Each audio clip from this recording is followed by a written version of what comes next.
Hollywood has always sold perfection. Behind it, for 90 years, was an arrangement almost nobody outside the business knew existed. At some point, the industry stopped treating a woman's body as her own property and started treating it as a term of employment, something that could be specified, measured, monitored, and enforced. In the studio era, it was an unwritten power. Later, it became an actual clause in an actual contract with a number attached. The 7-year contract disappeared. The morals clause disappeared. The studio doctors disappeared. That one survived all of it. These 13 women lived inside it, and almost none of them talked about it until decades afterwards. Number 13. Ashley Benson. Benson was one of 4 leads on Pretty Little Liars, a hit show on a major network, and she has said she was repeatedly told to lose weight. At the time, she was a size 2. The instruction she reported was that she needed to be skin and bones if she wanted certain roles. Sit with that, because it sets up everything that follows. Benson was already at the far thin end of the general population, and she was employed on a successful program, and it was not enough. Which means the standard was never a size. If it were a size, she would have met it years earlier. The standard is compliance, a demonstration that you will do what you are told about your own body on request, and that there is no point at which you get to stop being asked. That is why the 12 women after her come in every conceivable build. Being thin does not get you out of it. Nothing gets you out of it. Her show also ran from 2010, which places her in the high-definition era, and that matters more than people think. Standard definition television and film stock were forgiving. Lighting, makeup, and lens choice did enormous work, and a great deal of what audiences understood as glamour was simply the limits of the technology. High definition removed that cushion. The industry's response was not to adjust what it expected. It was to push the adjustment onto the performers, who now had to arrive already finished from every angle because the camera would no longer do it for them. The technology improved and the demand tightened, and Benson was 20 when the show started. She had been working since childhood, commercials, soaps, small parts, and by the time somebody told her to become skin and bones, she had already spent more than a decade being looked at professionally for a living. She was not a newcomer who could be shocked by it. She had grown up inside the system that produced the instruction, which is worth remembering when people wonder why women in this industry do not simply say no. By the time the demand arrives seriously, most of them have been absorbing smaller versions of it since they were children, and the serious one does not feel like a violation. It feels like the next step in a process that started years earlier.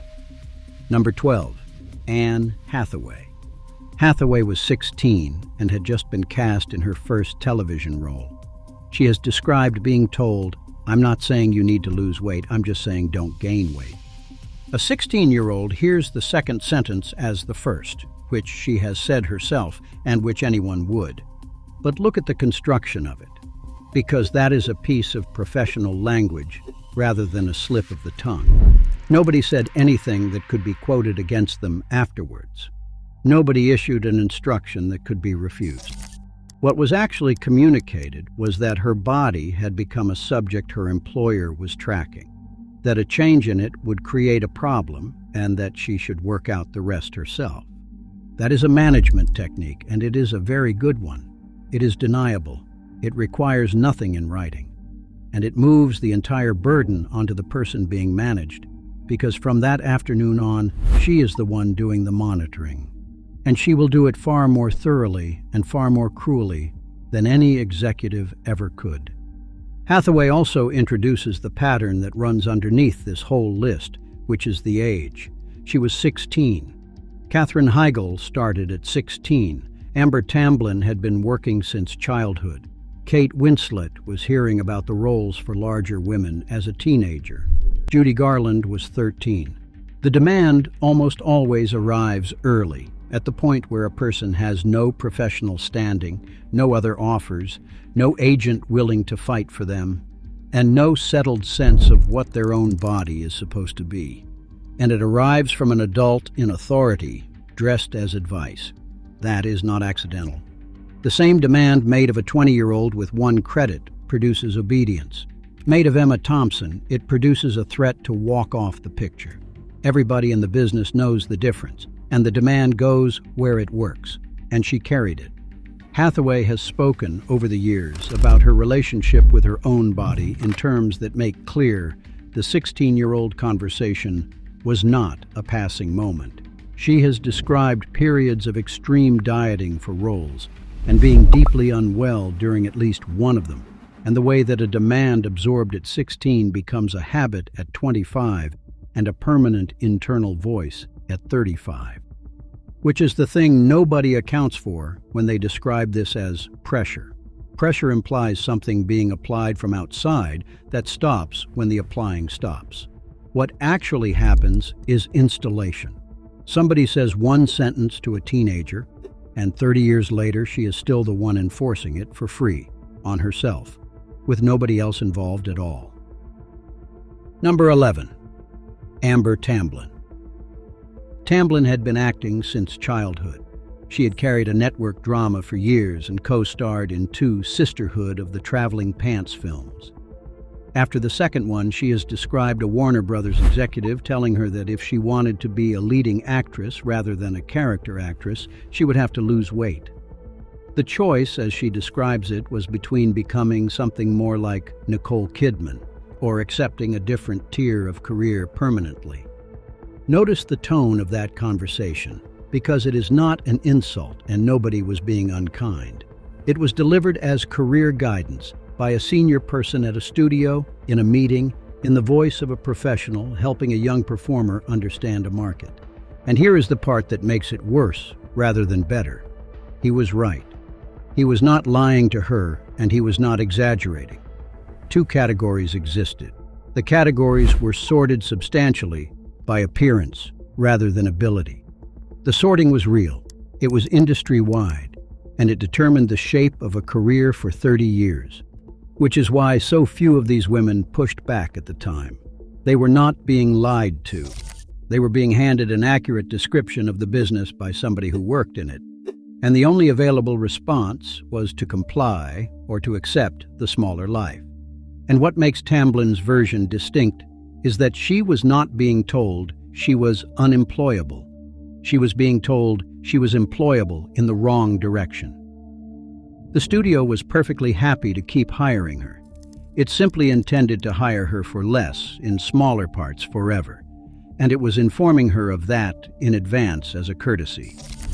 That is a strange kind of cruelty because it comes with a career attached. She was not being rejected. She was being sorted, and the sorting was permanent, and the criterion had nothing to do with the thing she had spent her entire life learning to do. Tamblyn went on to become a writer and a director and a considerable public voice in the industry, which is its own answer. And she has been talking about this since long before it was safe to. Number 10. Katherine Heigl. Heigl began modeling at 16 and has described what the years of it did to her, and her account is the most useful thing anybody on this list has said, because it is about the damage rather than the incident. She described how exercise stopped meaning health to her and started meaning correction. Going to a gym became a statement that something about her was wrong and required fixing, rather than something she did because it felt good. That is a specific and permanent rewiring of an ordinary human activity, and she has since described undoing it deliberately as work over years. And notice that she is not describing a single event. There is no meeting to point at, no executive to name, no line to quote. What she describes is accumulation, an ambient expectation absorbed rather than delivered, until it had changed something basic in her. That is why most of this history is invisible. The cases with a quotable villain are the exceptions, and they are the ones that get reported, and they leave the impression that the problem is a handful of unpleasant individuals. The bulk of it has no villain in frame at all. There is a second thing in Heigl's case, which is her reputation. For a period in the early 2000s, she was widely described in the industry press as difficult, a word that attached to her after she made public comments about the shows and films she had worked on, and that cost her a great deal of work. Hold that next to the rest of this. The industry has one word it applies to women who say inconvenient things about how they are treated, and the word does not require evidence, does not require a complaint, and cannot be appealed. It simply spreads. Every woman on this list understood that mechanism perfectly, which is the actual reason almost all of them waited 10 or 20 years before describing any of it. Number 9. Amy Schumer. Before Trainwreck, a film she wrote and starred in, Schumer has said she was told that above a certain weight, her appearance on screen would be actively unpleasant for an audience to look at. She has said since that she will never lose weight for a film again. Two things about that. The first is that she was the author. This was not a hired actress being fitted to somebody else's vision of a character. She had written the script, the part was hers, and the note came back about her own body. The second is that the claim was already disproven. Amy Schumer, at that point, had spent years as a working stand-up, in rooms, in front of paying audiences who could see her clearly and who kept coming back and buying tickets. Her entire career was empirical evidence against the things she was being told. It was not an observation about the audience. It was an assumption about the audience made by executives, and the audience was never consulted about it once.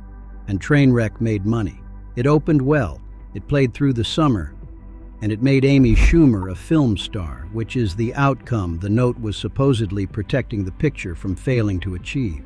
Nobody went back afterwards and told her the assumption had been wrong. That is not how these notes work. They are made once in a room by somebody who will never be asked to account for them. And if the film succeeds, the note is simply forgotten, and if it fails, the note is remembered as prescient. Number 8. Haley Atwell. Atwell has described being told during a production to stop eating. And then, the detail that makes her entry matter, and that is the only thing like it in this entire account. A costume designer intervened. Somebody whose job was the relationship between a body and the clothes on it went to the production, said Atwell looked healthy, and told them to leave her alone. That is the sole recorded instance here of anybody inside the machine stopping the machine. Not an executive, not a director, not a producer, not an agent, a costume designer. Which makes sense because a costume designer is the one person on a set who deals with actual bodies all day, and therefore the one person with both the standing and the vocabulary to say that a demand was ridiculous. Everybody else in that room presumably heard the same instruction and said nothing. Atwell was working on period drama at the time, the kind of production where the costumes are corseted and constructed and fitted to the millimeter, which means there is a room somewhere on every one of those sets where a woman's body is measured repeatedly by professionals as an ordinary part of the working day. That is the room where somebody finally objected, not the production office, the fitting room.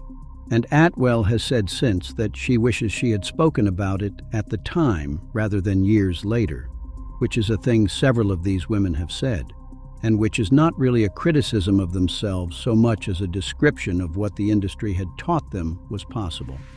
Number 7. Gemma Arterton. This is the closest thing to surveillance in the whole account. Arterton has described filming abroad and having a personal trainer flown out by the production specifically to manage her weight, and being filmed while exercising, so that people who were not present could verify she had actually done it. She has described it as traumatic, and separately she has described the demands made on her appearance for Prince of Persia, which went past weight to her teeth and her hair. Then the mechanics, which she described to a British journalist. She would be measured, and the production would telephone the trainer late at night to ask whether she was in the gym, and if she was not, why she was not. Somebody at a film company at 9 o'clock at night making a phone call to establish the current physical location of an actress and whether she was exercising. That is not a note about a performance. That is an employer monitoring an employee's private hours with a verification system attached. Strip the glamour off and describe the identical arrangement in any other industry, and you are describing something a tribunal would want to look at. And there is a reason she could not refuse. She was a young British actress who had just been cast in a major American studio production. It was the largest opportunity of her career. The budget was enormous, and the people making the demands were the people who had given her the job. There is no version of that in which a 23-year-old says no, and everybody in the room understood that perfectly. Arterton has also said something about that period that is more revealing than the trainer or the phone calls, which is that she did not recognize it as abnormal while it was happening. It was presented as part of the job. The trainer was framed as support. The measuring was framed as wardrobe. Everything had a professional justification available, and every individual step was defensible on its own. And it was only years later, describing it out loud to somebody outside the industry, that she heard what it sounded like. That is how these systems survive scrutiny. Nothing in them is indefensible in isolation. It is only the assembled whole that is obviously wrong, and almost nobody ever sees the assembled whole, including the people inside it. Number 6, Kate Winslet. Winslet is the most important name here because her career maps the entire arc of the thing. Early on, she was told she would work as long as she was content to take the roles designated for larger women. She has described being bullied about her weight as a schoolgirl. And then she described the thing that ends any argument about whether this was a genuine industry practice or a few unkind people. Her agent taking phone calls from professionals in the business whose question was simply, how's her weight? Not how is she? Not what is she working on? Not is she free in the spring? How's her weight? A routine inquiry made in the ordinary course of business by people who did not think it was remarkable enough to lower their voices about, and made about a woman who by then had already been nominated for an Academy Award. Then Titanic became the highest-grossing film ever made, and the British and American press spent years commenting on her body.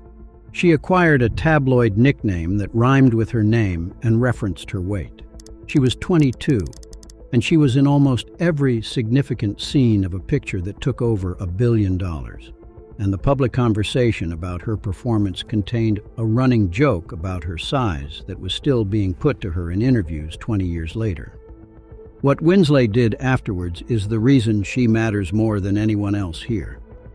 She spent the second half of her career systematically refusing the whole apparatus, objecting to digital alteration of her image and promotional material, and on Mayor of Easttown reportedly intervening when an unflattering shot was going to be cut and a poster was going to be retouched, and telling them to leave both alone. She also became one of the very few established actresses who will say out loud, on a stage, in front of an audience, that she was told she would only get the fat girl parts, and that the person who told her was wrong, and that she has spent 30 years proving it. But notice what made that possible. She could only start refusing after Titanic, after the Oscar, after she was unfireable. The refusal arrived at exactly the point in a career when the demand mostly stops being made anyway, which is true of every woman here who ever managed to say no. Number 5, Jennifer Lawrence. Lawrence has described being told early in her career that she was too heavy and could be replaced if she did not lose weight. And she has described two specific things, and they should be stated precisely because they are the clearest account anyone has given of how this is actually done in practice. The first, she was placed in a lineup with other women, undressed, so that her body could be compared directly against theirs by the people making the decision. The second, a producer showed her photographs of her own body and told her to use them as motivation. At Ella's Women in Hollywood event in 2017, she described being told to lose 15 pounds in a fortnight and being made to stand next to thinner women as inspiration. Take the lineup on its own terms. A group of women arranged in a room so that a professional can assess them against each other physically. Nobody was asked to read, nobody performed. There is no version of that which is about acting. It was an inspection. Lawrence was around 20 and had not yet won her Academy Award. And her own point about it since, made repeatedly and to her enormous credit, is that she got out of it by becoming famous enough to refuse, and that the women this is really happening to are the ones nobody is interviewing, who cannot refuse anything, and who will never be asked about it at a podium. And Lawrence has been consistent on one further point that most coverage skips, which is that she was not damaged by it in the way the story wants her to be. She has said, more or less, that she was too young and too confident to take it as seriously as it deserved, and that she got angry rather than ashamed. That is worth stating because it cuts against the shape of this kind of video. Not every woman here was destroyed. Some of them were furious, and some of them were bored, and at least one of them thought the people in the room were idiots. The harm is not that every one of them was broken. The harm is that it was done at all, to all of them, as a condition of employment, and that whether it broke you was left entirely to chance. Number 4, Carrie Fisher. Fisher went back to Star Wars in 2015 to play Leia, a character she had originated in 1977, that she had defined, and that existed in the public imagination substantially because of what she personally had done with it 38 years earlier. She was asked to lose weight to play her. Fisher lost a specific and substantial amount before filming, and then spent the entire promotional tour saying in public exactly what she thought of having been asked. She was blunt about it in a way almost nobody else on this list could afford to be, pointing at the absurdity of an industry judging her by her body while requesting she reprise a role she had already made permanent. She was 59 years old. She had written 4 novels. She had worked for years as one of the most sought-after script doctors in the business, quietly fixing other people's films.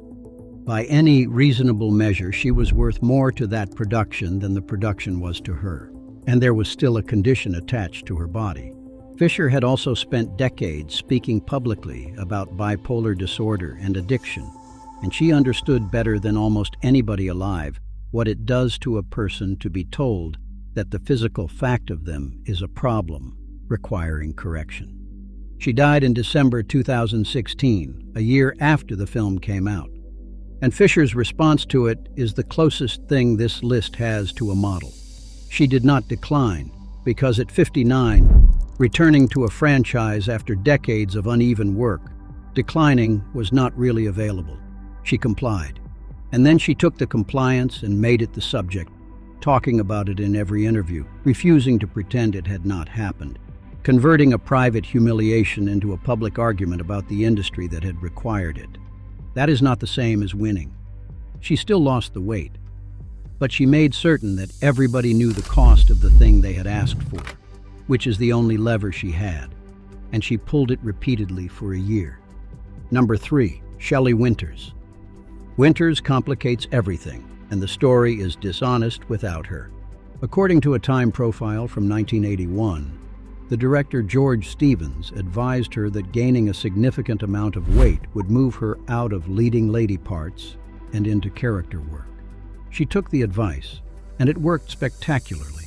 She won 2 Academy Awards as a character actress and had a career of a length and quality that very few of her leading lady contemporaries came close to.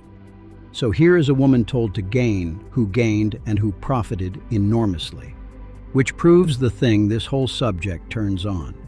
The rule was never thin. If the rule were thin, Winters would have been told to lose. The rule was that the industry decided what your body was for, and then required the body to match the decision, and it was perfectly happy to send you in either direction depending on which category it had put you in. The demand was not aesthetic, it was proprietary. Your appearance was an asset somebody else was managing, and it would be moved in whichever direction the balance sheet pointed. Winters also exposes something about the phrase hide their real weight, which is that almost none of these women hid anything. They could not. They worked in the most photographed profession in human history, in front of cameras, in clothes fitted by professionals, with their images reproduced millions of times. The concealment was never of the bodies. It was of the arrangement, the clauses, the phone calls, the trainer flown out, the pills. That was hidden, successfully, for decades. And it is only known now because the women eventually said so. Number 2, Judy Garland.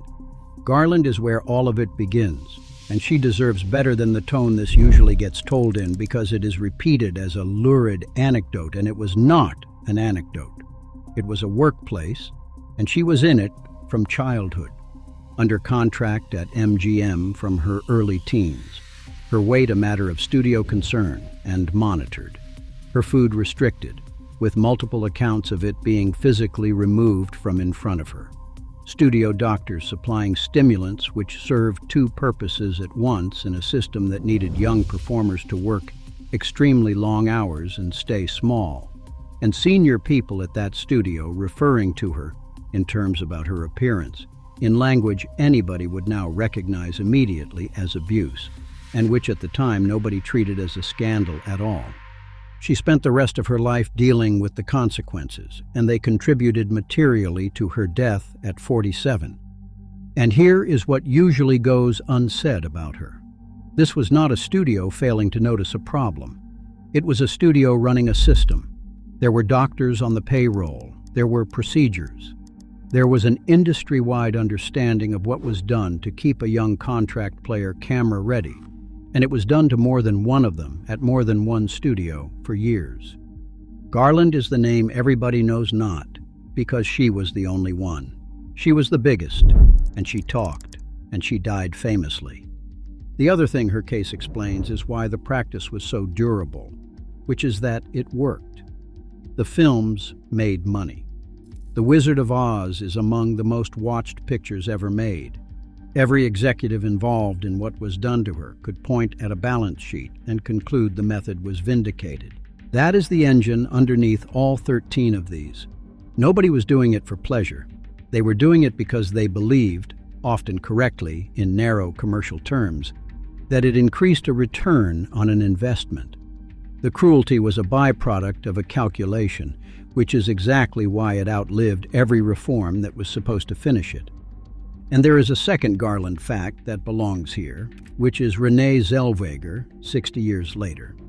For Bridget Jones's Diary, Zellweger was required to gain a substantial amount of weight and then hold it, not only for the first film, but to regain and maintain it for the sequels. The part was written as an ordinary woman with ordinary anxieties about her body, and the production's position was that an ordinary-looking woman was necessary for the thing to work at all. By all accounts, she did not object to the gaining. What she has described as difficult was the maintaining, the obligation to keep eating on days when she did not want to, because the number had to stay where it was. Now put the two side by side.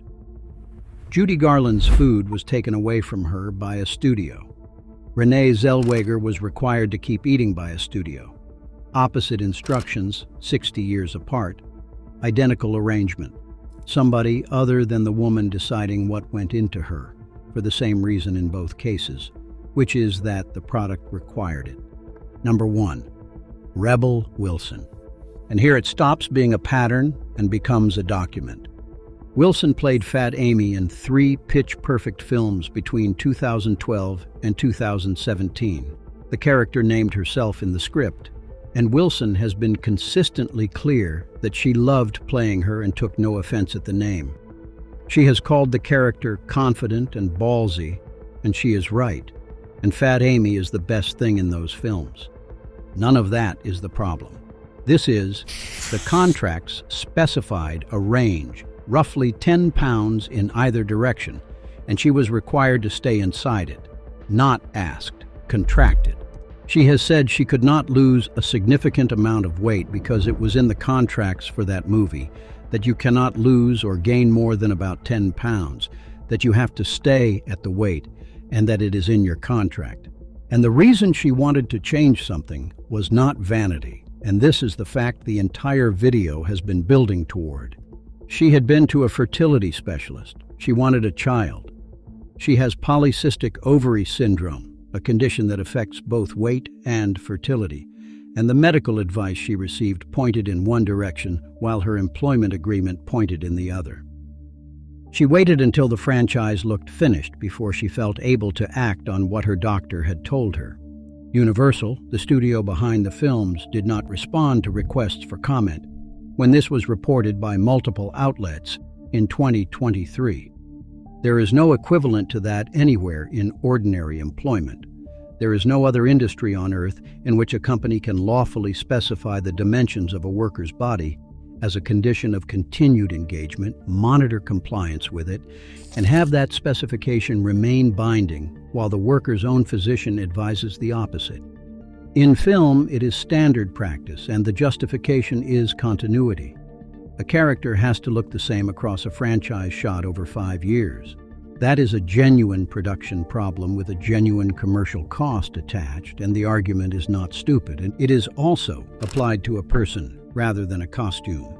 Precisely the arrangement these 13 women have been describing. And Wilson's case has one more layer that almost nobody mentions. She has said she felt stereotyped, that being the bigger girl meant being pigeonholed as the fat, funny friend, and that she loved those roles and wanted to do other things and could not get to them. So the contract did two things simultaneously. It froze her body, and the frozen body then determined which parts she was offered, which determined the next contract, which froze the body again. A closed loop running for 5 years, with a clause at the center of it and a woman inside. That is the most complete version of this arrangement that has ever been described out loud by somebody it happened to, and it happened in the last decade, and the studio declined to comment. Now look at the dates. Garland is the 1930s and 40s. Winters is the 1950s. But Hathaway is 1999. Winslate's tabloid years run through the 2000s. Heigl, Tamblyn, Arterton, Benson, Schumer, Lawrence, Atwell, and Fisher are all this century. Wilson's contract was live until 2017. This was never a story about the studio system, and it did not end when the studio system did. And every one of these women is describing something that happened to her at work. Not in her marriage, not in her private life, not at the hands of a stranger. At work, by her employer, with a contract in place, in a professional setting, usually in a meeting with other people present. Move any of these episodes into an office, a hospital, a factory, or a school, and most of them produce a formal complaint, and some of them produce litigation. The photographs handed to Jennifer Lawrence. The lineup. The 9 o'clock phone call about whether Gemma Arterton was in the gym. The clause that outranked Rebel Wilson's fertility doctor. None of it survives because there is anything legally special about film. It survives because performers are hired one at a time rather than collectively on these terms, because the supply of people who want the job is effectively infinite, and because an actress who complains is understood, correctly, to be difficult. That word is the enforcement mechanism, not a threat, a reputation. So the picture that comes out of these 13 is not about weight, and it is certainly not about which of them was large or small, because the answer varies enormously and it turns out to be irrelevant. Ashley Benson at a size 2 got the same instruction as Judy Garland at 13. Shelley Winters got the opposite one and profited. What connects them is that in every single case, somebody else was holding the decision. That is what was taken. Not food and not health, though both of those were taken from some of them. The authority. The ordinary, unremarkable, everyday human authority to decide what your own body is going to be. Judy Garland never got it back.